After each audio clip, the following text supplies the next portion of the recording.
Buenas tardes, queridos socios, amigos del Centro Riojano de Madrid, bienvenidos. Esta tarde contamos con la presencia de Guillermo Pérez Aranda Mejías, que nos va a presentar su último libro, Manuales de ida y vuelta. Yo voy a leer ahora mismo su biografía. Le estaba comentando que es que me han soltado aquí un montón de papeles y algunos deben ser dobles. A ver, Guillermo Pérez Aranda Mejías nació el 16 de agosto de 1974. Ya sabemos los años que tienes. En Madrid, aunque siempre anheló ser andaluz. ¿Anda? Qué curioso. No te lo cuento. Ah, vale. No lo cuentas a todos, ¿vale? Vale.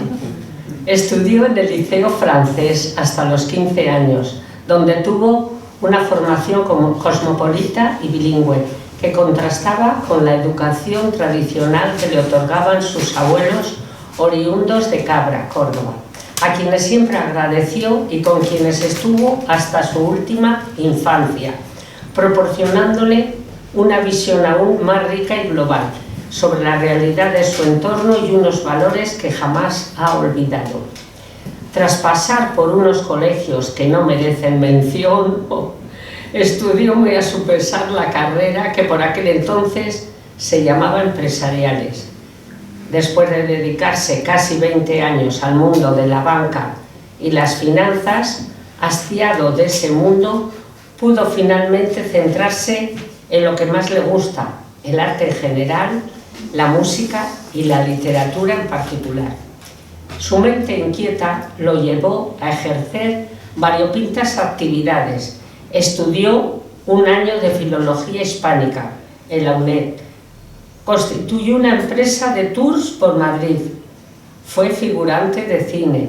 Y en cuanto a la actividad artística se refiere, Manuales de ida y vuelta es su sexta publicación y su segunda novela. Actualmente está iniciando la tercera y tiene mucho material de ensayo y poesía acumulado por publicar.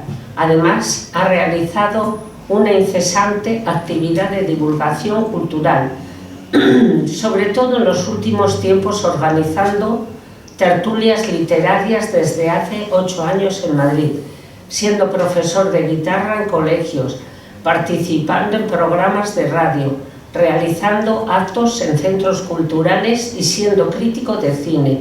Nunca ha dejado de formarse y en los últimos años ha asistido a entidades privadas para estudiar más a fondo temáticas que siempre le han apasionado, como la filosofía y la religión.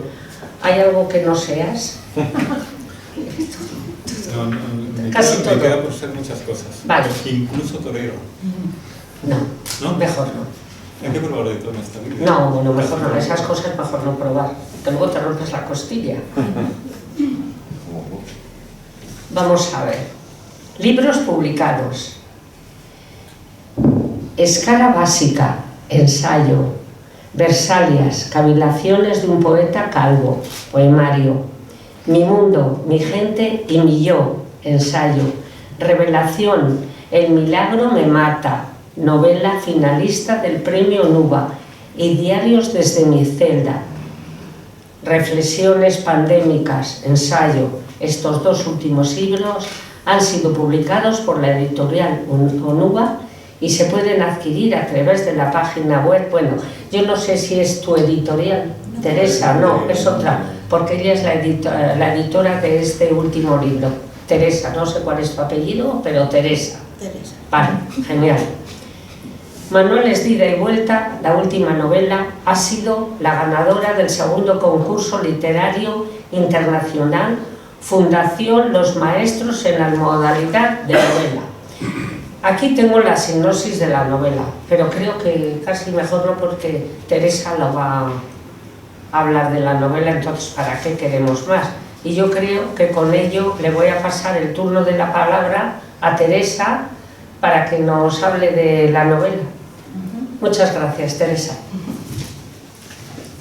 Hola. Sí. Bueno, pues muchas gracias por estar aquí.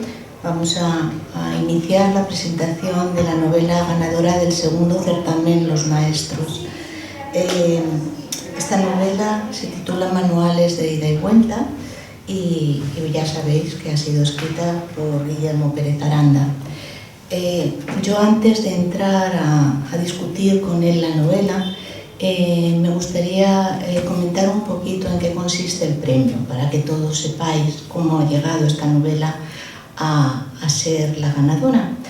Y luego, al final, después de que Guillermo y yo hablemos, de que nos cuente un poco cómo ha sido todo el proceso creativo que ha seguido para llevar a cabo su trabajo, se abrirá un turno de preguntas para que cualquiera de vosotros que tenga cualquier curiosidad sobre él, sobre su obra, pues tenga la oportunidad de conocerle un poquito mejor.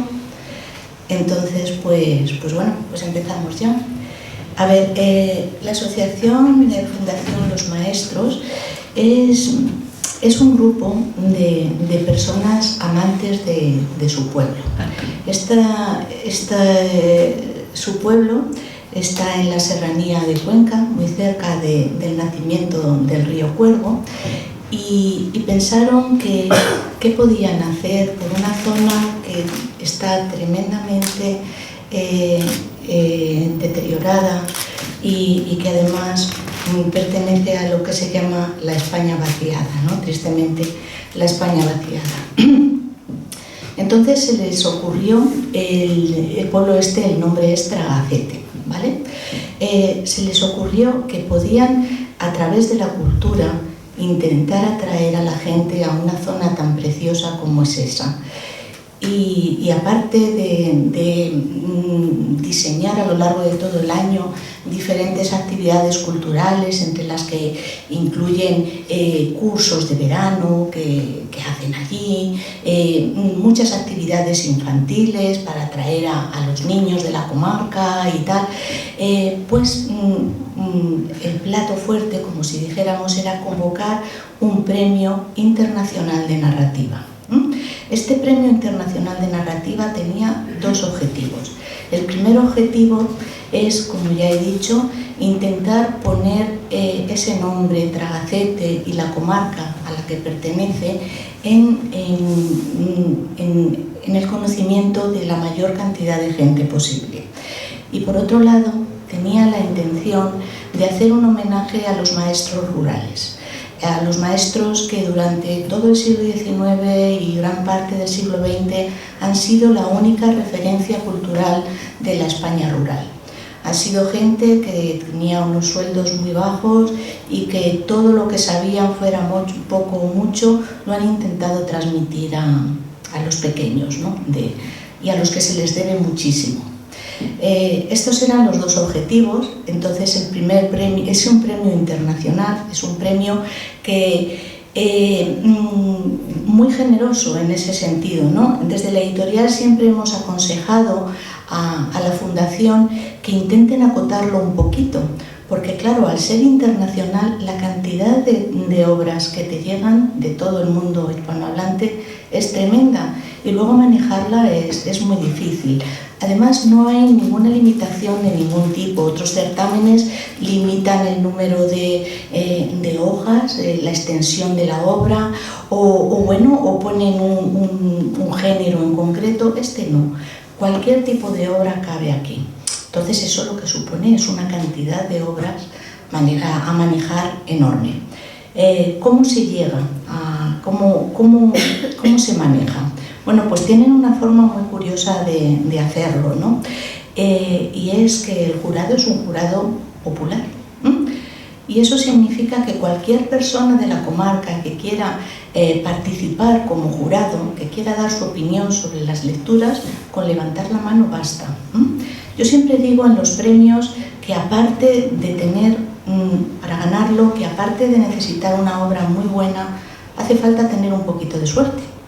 Y es verdad, porque una misma obra puede caer en manos de alguien que no la valore lo suficiente y entonces pues no ser incapaz de abrirse paso hasta los finalistas, ¿no?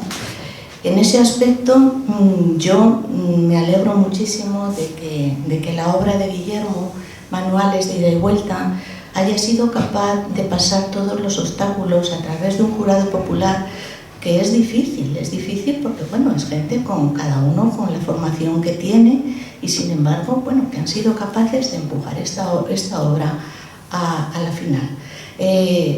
Finalistas hubo cuatro novelas excelentes, pero bueno, había que elegir una y por votación se eligió Manuales de ida y vuelta.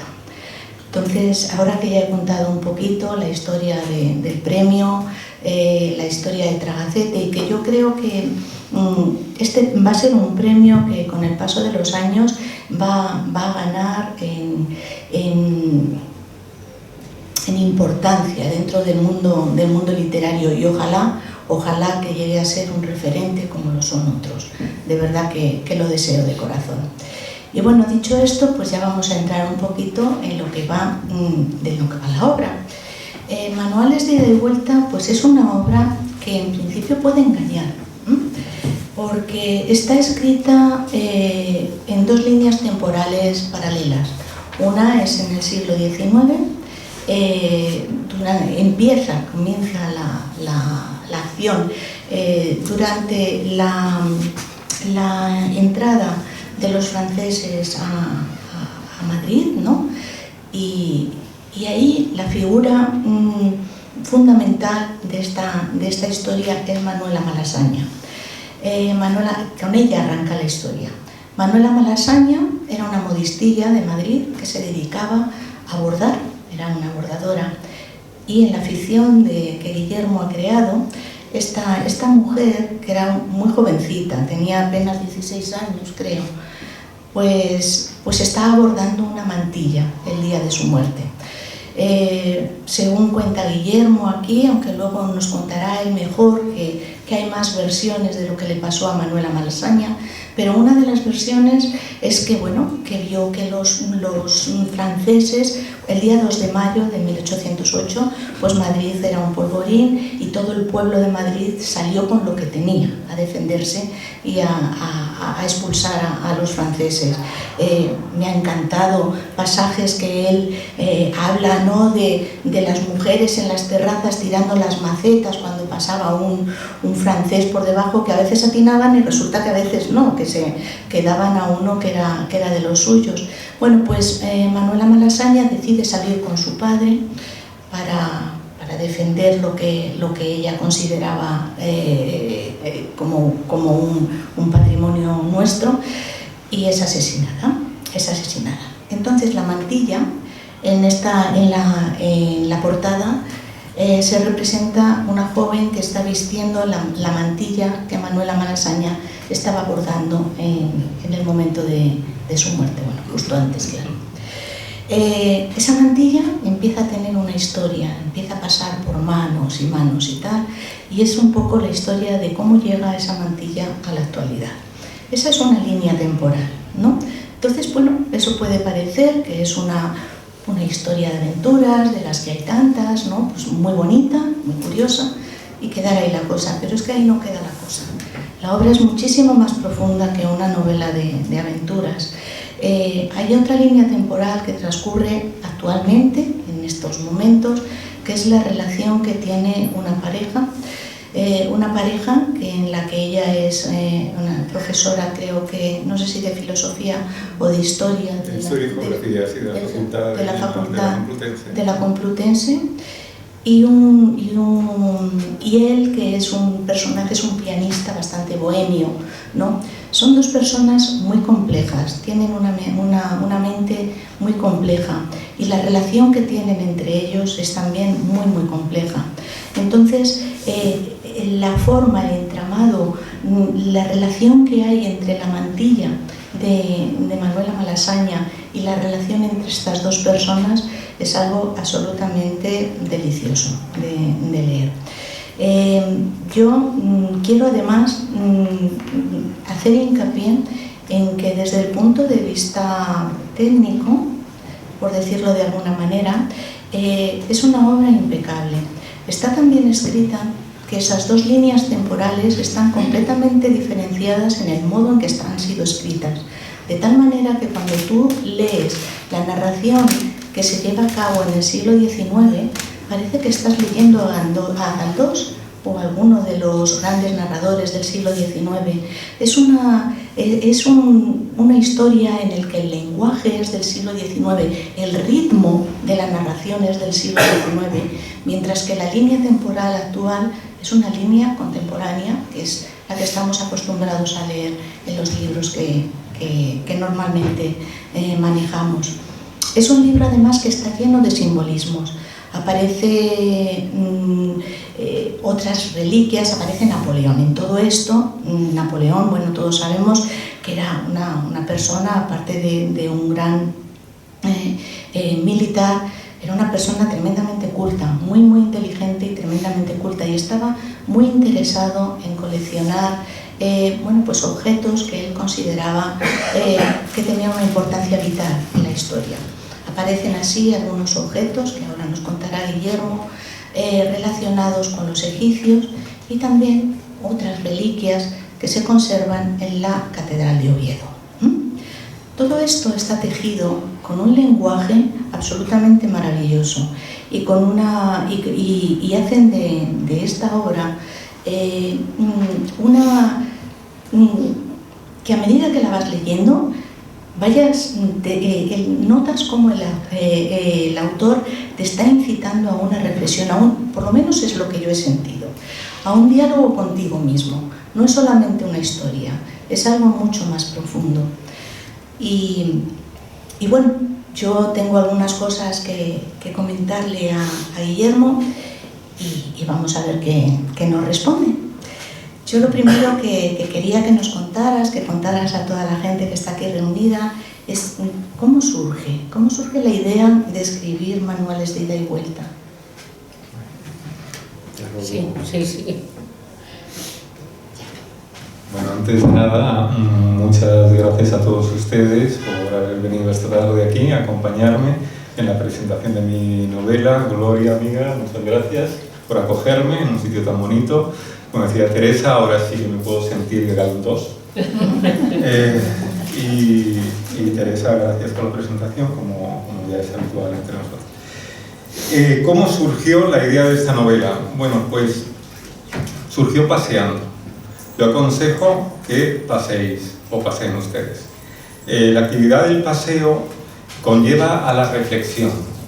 Hoy en día no reflexionamos, hoy en día estamos presos en lo que se llama Internet o las tecnologías, que no es otra cosa que un aparejo que es una herramienta con la cual tú capturas a las personas. Entonces, cuando uno pasea, reflexiona y por lo tanto crea. Entonces es un instrumento muy válido para crear, para el creador. Mis paseos se remontan sobre todo cuando yo era niño, paseaba con mi abuelo. Los referentes de mi época eran tus padres, tus abuelos, y él me contaba, aún recuerdo y me emociono, cogía su mano rugosa y me explicaba esos personajes que salían en las placas de Madrid, ¿no? Entonces me explicaba quién era Guzmán el Bueno, quién era General Moscardó, quién era, bueno, pues Serrano, porque era una persona muy interesada por la historia. Entonces, bueno, pues esos paseos siempre me llenaron la cabeza de historias. Y esto me siguió pasando más adelante. Incluso la idea de esta novela no ha podido venir la madre de este amigo mío, pero me surgió paseando con un amigo mío que desgraciadamente murió con 40 y tantos años, y él era una de las personas más cultas y más inteligentes que he conocido. Fue mi primer amigo de niño. Luego estuvimos 20 años sin vernos y nos encontramos de casualidad. Él era una persona que conocía mucho el siglo XIX español, y paseábamos por las calles de Madrid, paseábamos por toda la zona del Conde Duque, íbamos por esos espacios que se reflejan en la novela, esos paseos que están en la novela, me los daba yo con él, ¿no? Y él me explicaba la historia, pues, del convento de la Plaza de las Comendadoras, que era donde, por ejemplo, velaban sus armas los caballeros de Santiago. De ahí íbamos por la calle del Cristo a la plaza de los guardias de Corts, que está justo enfrente del cuartel de Conde Duque. Y entonces él me explicaba, ¿no?, todo lo que allí había ocurrido, incluso detalles que aún recuerdo, ¿no?, como por ejemplo que en la calle del Cristo se vendía antiguamente la carne de caballo de los caballos que morían en la plaza de toros. Entonces todas esas pequeñas historias, dije, aquí tiene que surgir una novela. Y efectivamente empecé a escribirla, y cuando empecé a escribirla a los pocos meses, desgraciadamente, murió en Bruselas, y con 45 años, de un infarto. Yo ya tenía algunas notas y demás, y luego tuve la inmensa suerte de que mi futura mujer que está ahí también es una especialista en el siglo XIX. Entonces, pues, hemos seguido paseando Madrid, adentrándonos en portales, aún a riesgo de que el portero nos engañase, y hemos pues, investigado Madrid, visto Madrid, y entonces, bueno, pues ahí ya fui forjando porque eso toda es como esta una historia. guía por Madrid también. Sí. Puedes seguir a los protagonistas a través de las calles de Madrid. ¿Sí? De hecho, ya he tenido algún feedback de algún lector diciéndome que le gustaría hacer la ruta de la novela por Madrid. Porque, bueno, pues, yo reflejo ahí esos paseos que he comentado, ¿no? Y creo que es ahí el germen, donde surge el germen de la novela. ¿Y cuánto tiene esta novela de formación y qué porcentaje de inspiración? A ver. Yo creo... Porque formación hay mucha. Sí, yo creo que, como decía Aristóteles, hay que buscar el equilibrio propio, no el ajeno, el que uno crea, al que uno aspira. Y cuando uno nota que ha llegado a ese equilibrio es cuando siente que está haciendo lo correcto. Entonces, formación ha habido mucha, y me he dado cuenta al escribir esta novela que hay que tirar de archivos históricos. ¿Por qué digo esto? Porque mi anterior novela, por ejemplo, tiré, pues, lógicamente, de leer y documentarme, pero hay algo que tenemos muy a mano y que yo he empezado a cultivar, y es el acudir a los archivos históricos que tenemos muy a mano. De hecho, están en esta misma calle, más arriba, el Archivo Histórico Nacional, hay muchos tipos de archivos históricos, y ahí te encuentras una documentación fabulosa.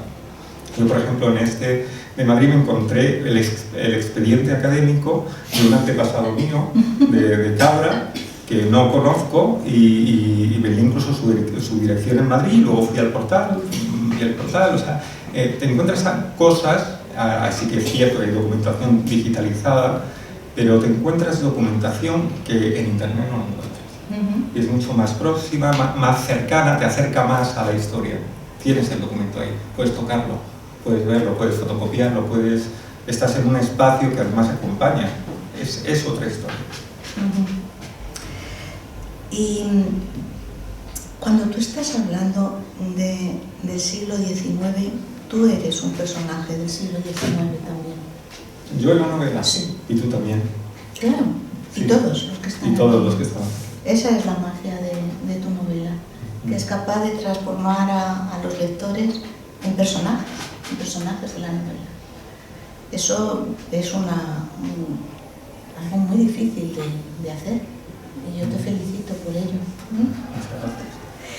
Ahí en la novela aparecen estos elementos que hablábamos, que están reliquias de la catedral, que se esconden realmente, ¿no? Que están guardadas, no se esconden, están guardadas realmente en la catedral de Oviedo. ¿Es cierto el interés que tenían los franceses en esta reliquia, o es algo que tú has hecho ficción? Bueno, en esa parte hay mucho de ficción, pero sí que es cierto la cantidad de reliquias que hay y el interés que había de las tropas napoleónicas por esas reliquias. En el Arca Santa de Oviedo hay la friolera, si no me equivoco, de 86 reliquias en el Arca Santa. Algunas de las cuales se dice, bueno, mucha leyenda en torno a esto, pero se dice, pues eso, que está el cayado de Moisés, que es una de las reliquias fundamentales que aparece en la novela. Parte del cayado de Moisés. Entonces, al entrar en contacto la mantilla que nombrabas antes con el cayado de Moisés, como ha pasado en muchas ocasiones, se convierte también en una especie de reliquia y adquiere también una importancia que los lectores podrán averiguar. Sí, esto... Creo que no te respondí a la pregunta. Es en parte ficción y en parte no es ficción, porque sí que había siempre... Napoleón en sí tuvo siempre un interés en el tema esotérico, ¿no? Aunque digamos era hijo de, bueno, hijo sí se podría decir, de la Revolución Francesa, pero yo creo que esa afición por el esoterismo le vino de su madre, porque cuando él nació el 15 de agosto, si no me equivoco, de 1769, atravesó el cielo un cometa, ¿no? Entonces su madre le inculcó que él estaba predestinado para ser alguien importante, ¿no? Entonces él creció con eso y por eso de alguna manera cuando fue a Egipto él hizo una obra monumental, se llevó a varios sabios, hizo una obra monumental que se llama La Descripción del Egipto, donde recoge un montón de información sobre todo lo que ahí encontró, la arquitectura, geografía, etc. Fue una recopilación, y es más, y esto lo recoge, por ejemplo, Javier Sierra en una novela suya, llegó a experimentar el pasar una noche en la Gran Pirámide, en el sarcófago del faraón. Cuando salió de allí le preguntaban a sus militares, nos cuenta la experiencia y si os la cuento no os la vais a creer. Bueno, vamos a hablar un poco de los personajes. Igual que los personajes que están ubicados en el siglo XIX resultan absolutamente entrañables todos, empezando por la muchacha esta, por Manuela Malasaña y todos los que le rodean. Los del siglo XX parecen muchísimo más atormentados. Perdón, los del siglo XXI, me estoy refiriendo.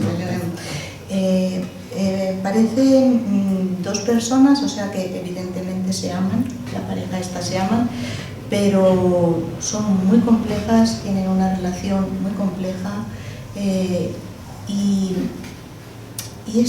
no es tan fácil empatizar con los personajes del siglo XXI como con los personajes del siglo XIX.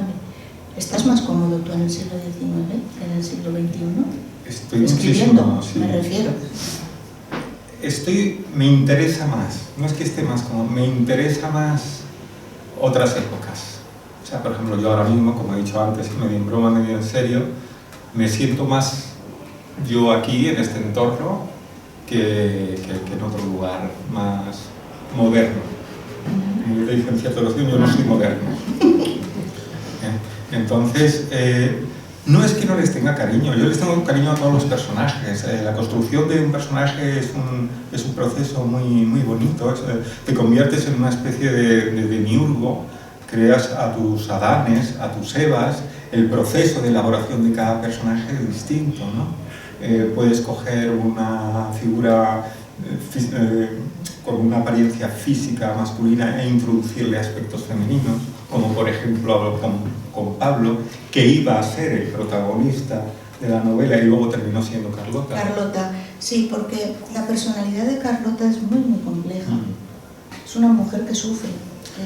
Es una mujer que sufre porque tiene la inquietud que tenía, por ejemplo, hace poco en las tertulias que hacemos nosotros, hablamos del árbol de la ciencia, de Pío Baroja, y tiene, por ejemplo, se podría decir que comparte la inquietud con Andrés Hurtado, el protagonista del árbol de la ciencia, pero tiene una gran diferencia con el personaje de Baroja, y es que ella percibe que hay algo más allá del conocimiento.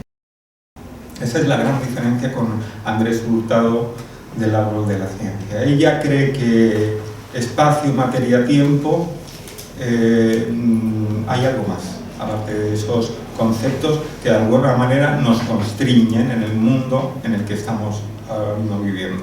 Entonces ella percibe eso y vive con esa angustia, cree que mediante el conocimiento puede alcanzar a saber lo que hay más allá. Entonces, bueno, en la lectura de este libro pues hay una continua inquietud que traslada lógicamente a los lectores y bueno, y tendrá una resolución que cuando lo lean lo verán, claro. Y él es un artista, él es un artista. Es un pianista, sí, pero también está atormentado, de alguna manera. Sí, pero yo veo más redondo el personaje de Carlota, porque es un personaje que evoluciona, es un personaje contradictorio, es un personaje que desconcierta. En cambio, Pablo es también un personaje protagonista, pero es un personaje más plano, porque no te sorprende tanto como Carlota. Carlota es un personaje apasionante. Sí, absolutamente de acuerdo en eso. Pablo, bueno, intenta revivir un poco el ambiente bohemio, el espíritu, más que el ambiente, el espíritu bohemio, también un poco de décadas pasadas, ¿no? Está como un poco desubicado. Está totalmente desubicado. No, yo lo siento como un poco desubicado. Bueno, y también me gustaría a mí saber, ¿esta historia podría tener alguna continuidad? Yo creo que no.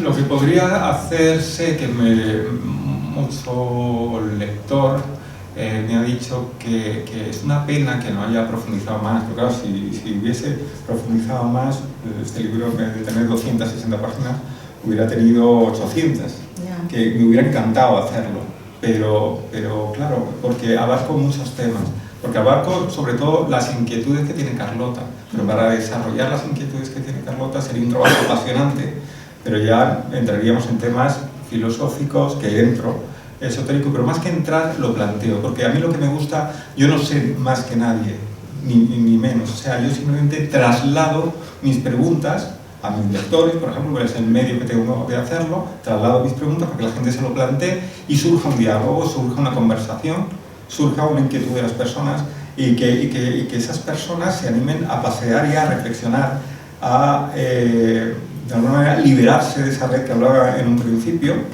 liberarse de esos aparejos y poder reflexionar con un ejercicio tan simple como es el paseo. A mí me gustaría un poquito que comentaras el título, porque el título a priori no eres capaz de relacionarlo con nada de lo que pasa dentro. Entonces me gustaría que comentaras un poco por qué este título.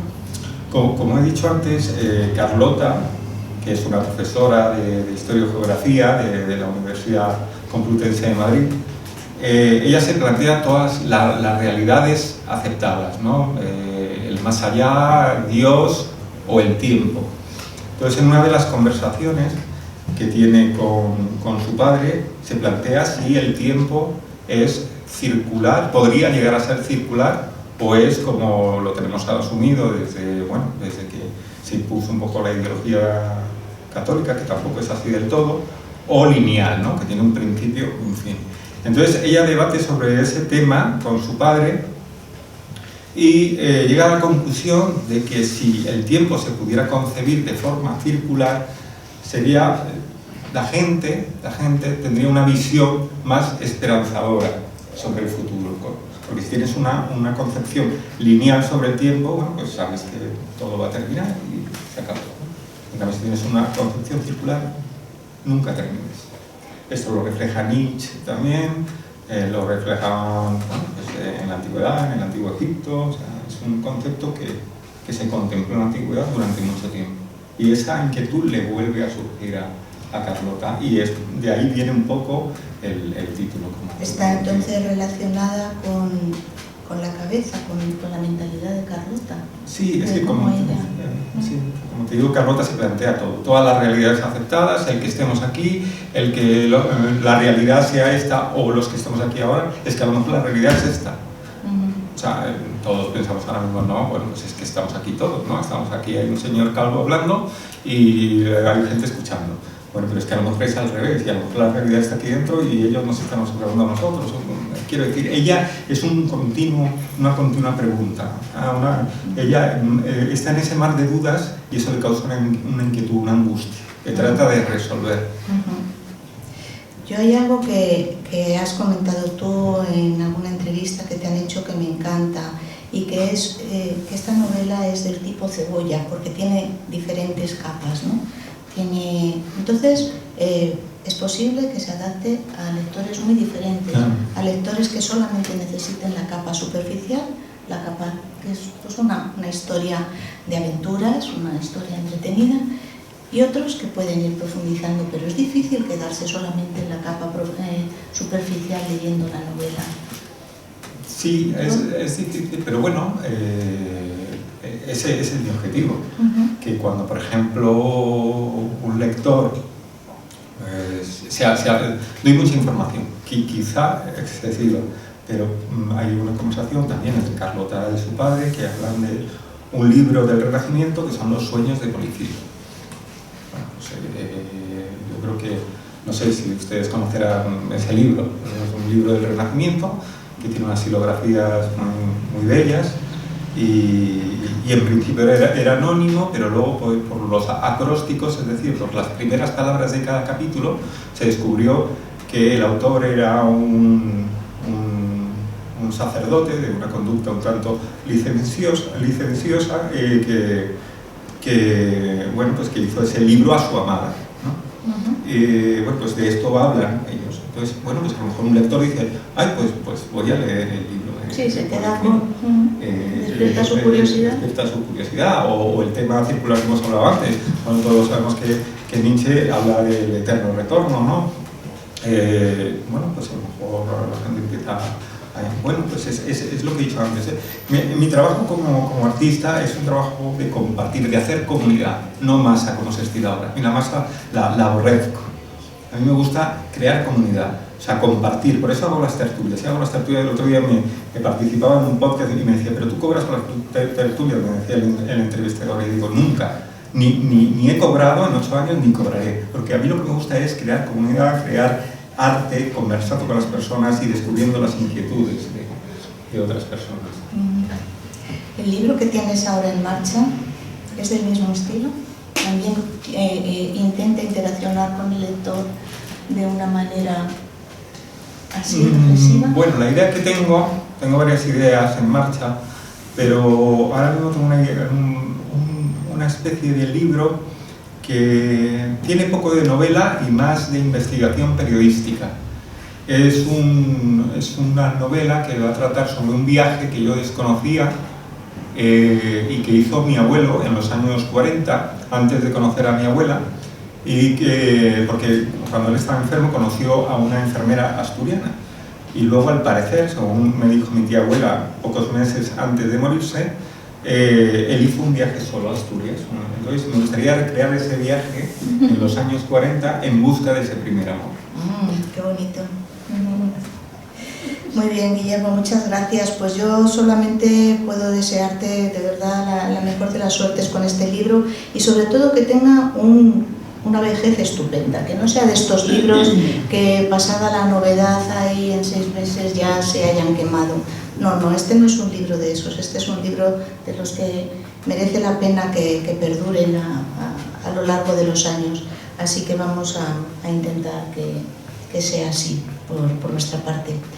Y bueno, pues cualquiera que quiera preguntar alguna cosa al autor, seguro que está encantado de poder responder. ¿Cuánto tiempo tardaste en escribirlo? Hombre, es difícil decirlo, porque bueno, está la labor de documentación, pero en torno a 3-4 años aproximadamente. Es mucho tiempo. ¿Continuado todo? No. Es que no, porque no tenía un horario fijo para escribir. Entonces, pero bueno, empecé en torno a 3-4 años. Es que escribir un libro lleva muchísimo tiempo, y escribir un libro de esta categoría mucho más, porque está muy cuidado. Y no todos los días está uno para Claro. pensar y para escribir. Cada día es Evidentemente. diferente. Es un trabajo duro. Sí, sí, no, a veces no se valora lo suficiente lo que es ponerse delante de una hoja y... Ahora que me estaba fijando en la portada la hizo la editorial, bueno, entre la editorial y nosotros, lo estuvimos hablando, y antes que hemos estado hablando un poco de la mantilla, quería comentarles que es muy curioso lo de las historias de la mantilla, ¿no? Aquí, por ejemplo, ven que no se ve, esto yo no influye en la foto esta, pero aquí la mantilla, por ejemplo, ven, no sé si ven ustedes, que la forma de poner la mantilla significa una cosa u otra, o es de un estilo u otro, ¿no? Aquí no se ve el cabello de la chica, y esto es el estilo a la sevillana, que se suele estilar en los viernes y sábado santo. En cambio, cuando se ve el pelo, de la portadora de la mantilla, se dice que es el estilo castellano. O sea, todo tiene su simbología, sus curiosidades, ¿no? La historia de la mantilla, del velo, viene incluso de los romanos, ¿no? Que se llamaba payas, ¿no? Y viene incluso, bueno, se puede decir, de los libros apócrifos, de los vigilantes de No, que se cubrían para que los ángeles no se enamorasen. Bueno, todo tiene un porqué en esta vida. Bueno, ¿alguien se anima? Sí. Yo, bueno, primero, enhorabuena por la novela, me la estoy leyendo, todavía no he conseguido leerme más de un tercio. Enhorabuena también por la presentación, la discusión que ha habido aquí, con la que nos quedamos un poco embelesados todos. Y una pregunta, sin haberme leído la novela. Dentro de las dos líneas temporales que describes en tu novela, ¿ves alguna posibilidad, por muy remota que sea, que esa línea temporal más antigua pudiera estar integrada en la sociedad actual, o que pudiéramos tener la esperanza de que hubiera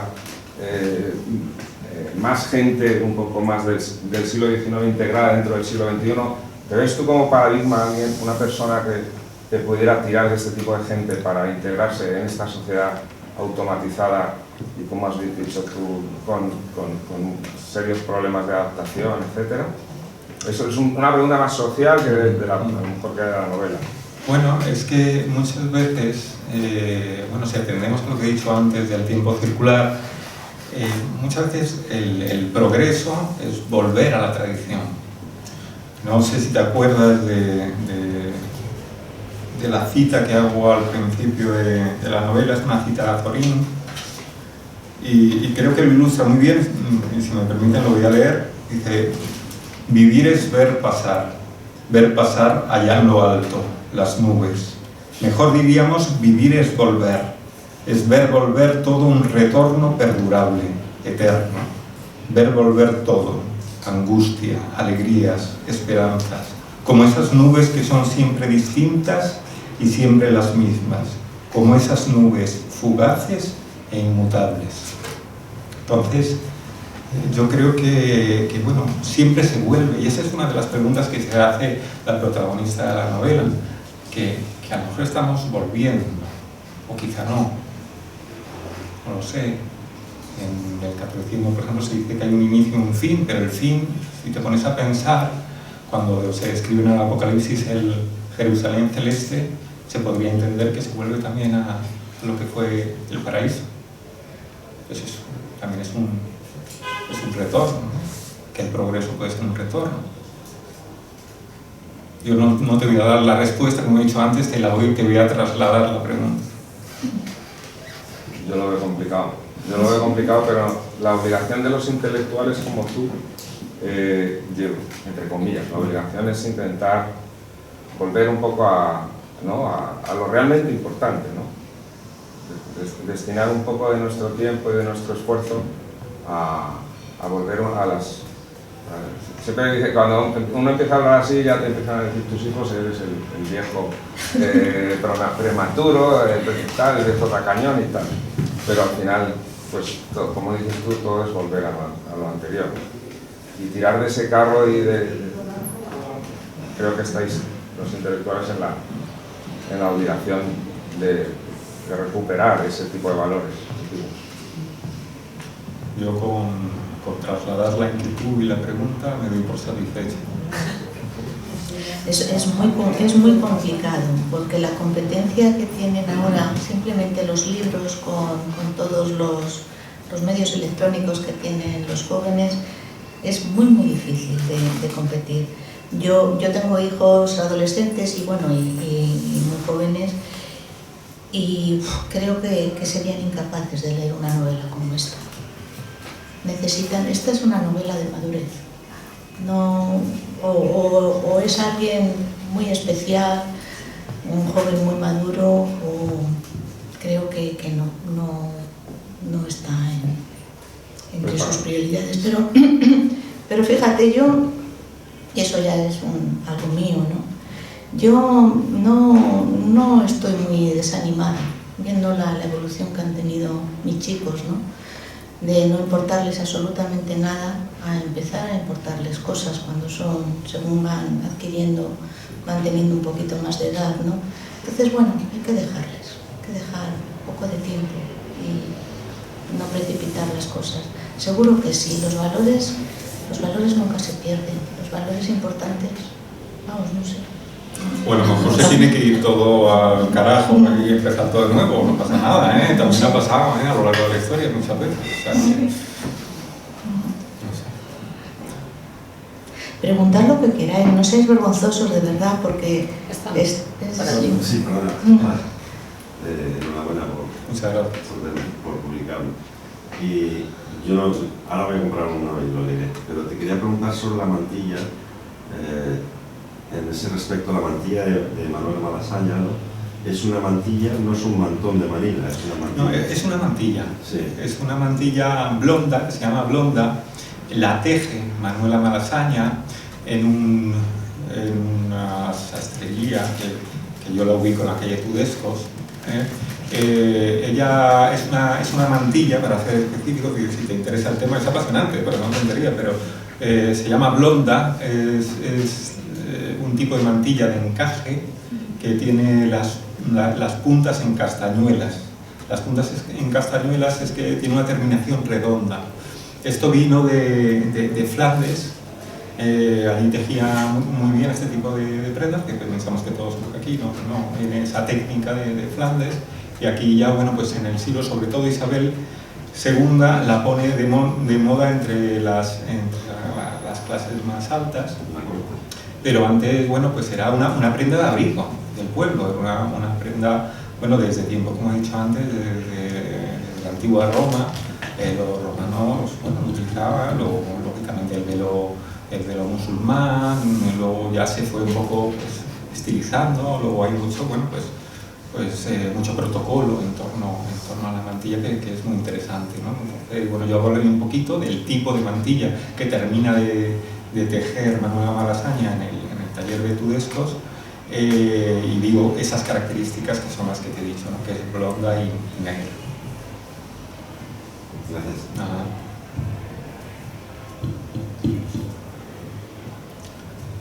¿Alguna pregunta más? Aprovechen.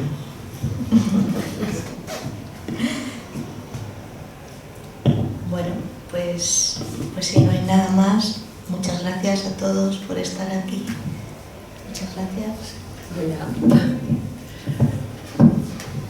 Yo quiero agradecer la presencia de Guillermo, que nos haya elegido al Centro Riojano para presentar su libro, y queremos que puedas continuar presentando otros, porque me parece que es muy interesante. Seguro que lo leeré, seguro. También agradecer la presencia de todos ustedes y que nos volvamos a ver nuevamente con Guillermo. Y luego ya he visto, Teresa, que vienes aquí, que eres Teresa Hernández, de la editorial Palabras de Agua, es que no la había leído todavía. Es que le iba a presentar al presidente, que era por eso. Habéis hecho una presentación en forma de diálogo, que es que lo hace mucho más ameno, la presentación. Claro. Me ha encantado. Así que aquí tienes vuestra casa para que lo que os guste. Muchas gracias a todos por vuestra presencia.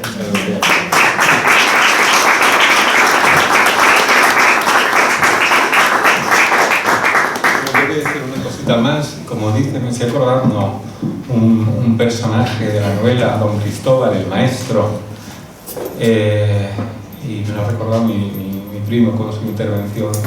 Y él dice lo siguiente, dice, el artista tiene la obligación de adormecer la razón empinando el codo. Entonces ahora les voy a invitar una copita a todos ustedes para que adormezcan la razón.